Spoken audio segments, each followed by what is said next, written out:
Fala pessoal, bora para um exercício resolvido, exercício do Encropera, exercício do Encropera Fundamentos de Transferência de Calor, sétima edição, exercício 3.13. Uma casa possui uma parede composta com camadas de madeira, isolamento à base de fibra de vidro e placa de gesso, como indicado no esboço. Esbocinho aqui no caso.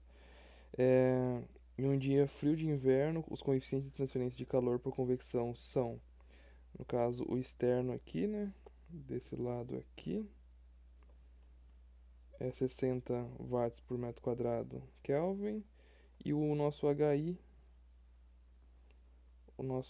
aqui é 30 watts por metro quadrado Kelvin. A área total da superfície da parede é de 350 metros quadrado. Então aqui a gente tem a placa de gesso, né? A gente tem a manta de fibra de vidro. E aqui no outro canto a gente tem a madeira, desse ladinho aqui no caso, a madeira e o lado externo. Como aqui a gente não tem geração de calor, a gente pode simplesmente aqui fazer por resistência, né?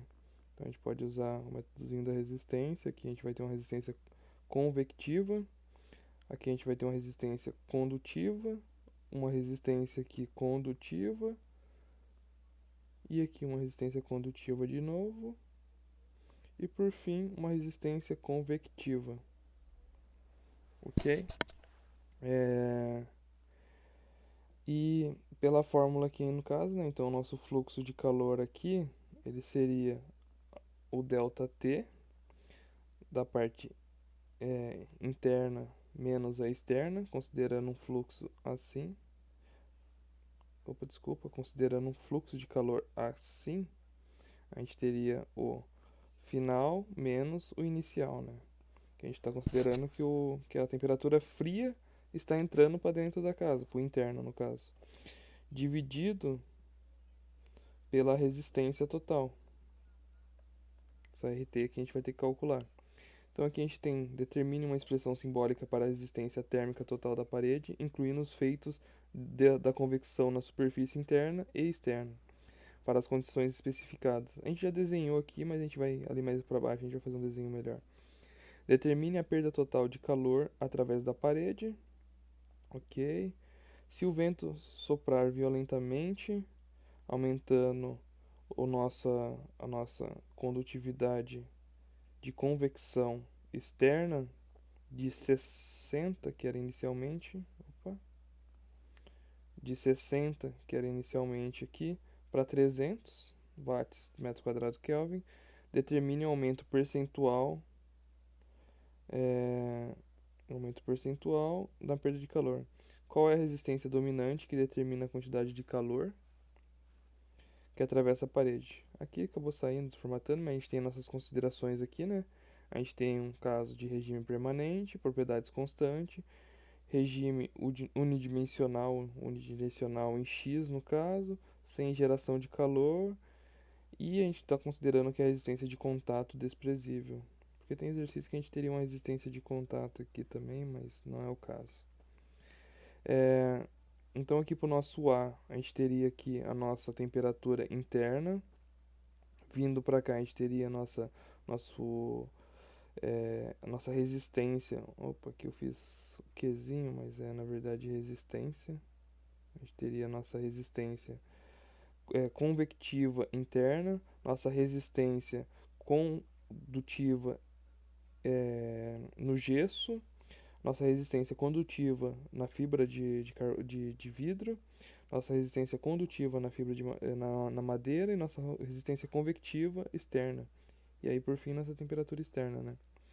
Se a gente pegar lá na tabela 3, que está a 300 Kelvin, a gente vai ter aqui a nossa condutividade para fibra, para madeira e para o gesso. Ou seja, a nossa resistência total aqui, lembrando que a resistência na parede plana convectiva é 1 sobre RA, e isso daqui para parede plana convectiva, e para condutiva na parede plana, esse aqui muda para cada objeto, a gente tem a largura que a gente está trabalhando, a nossa condutividade vezes uma área de contato, né? Então isso daqui vai ser para condutiva e essa aqui para convectiva. Ou seja, começando lá desse cara aqui, ó, da convectiva interna.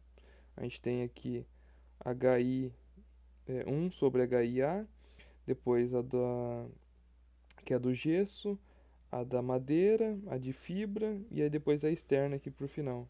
Jogando os valores aqui que a gente pegou da tabela mais a área que foi dada, de 350, isso, usei corretamente. A gente vai encontrar aqui, opa, calma aí que voltei muito para baixo. A gente vai encontrar aqui uma resistência total de 831 vezes 10 a menos 5 Kelvin por watt. Agora fazendo. Opa, isso já para B. Agora a perda total, que é o que pede. Vai ser aqui a gente calculando. A gente vai ter aqui a variação de temperatura, né? Aqui eu vou considerar em Kelvin, no caso não vou transformar para Kelvin, porque como é a variação dos dois, então a gente não precisa, porque tanto se eu como transformar para Kelvin, só preciso fazer o 20 menos 15, no caso estou somando os dois aqui, né? Então a gente vai ter aqui 35 dividido pela nossa resistência total que a gente encontrou ali.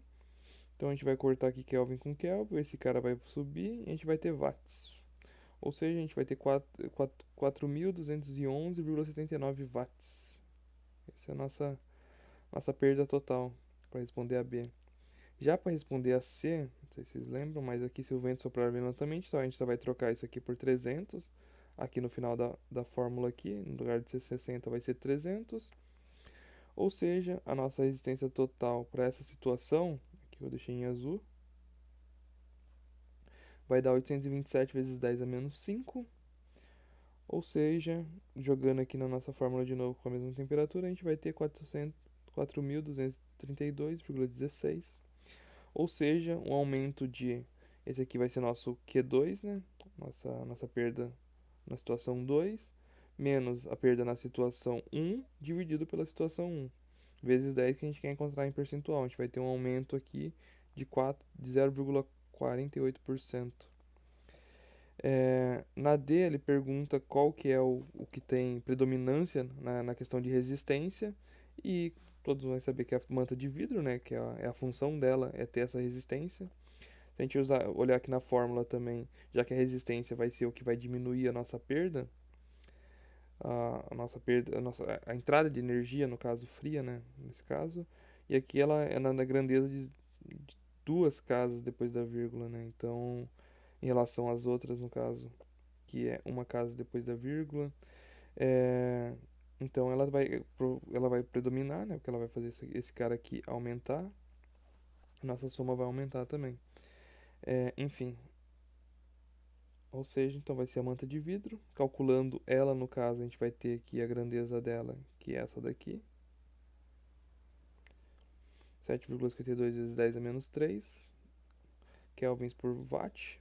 E calculando qual que é a predominância dela aqui, a gente vai pegar a resistência dela, dividida pela resistência total, vezes 100, a gente vai descobrir que com 90,93%. E é isso, pessoal. Eu não fui escrevendo dessa vez para ser um vídeo mais rápido. Espero que tenha ajudado. E é isso aí.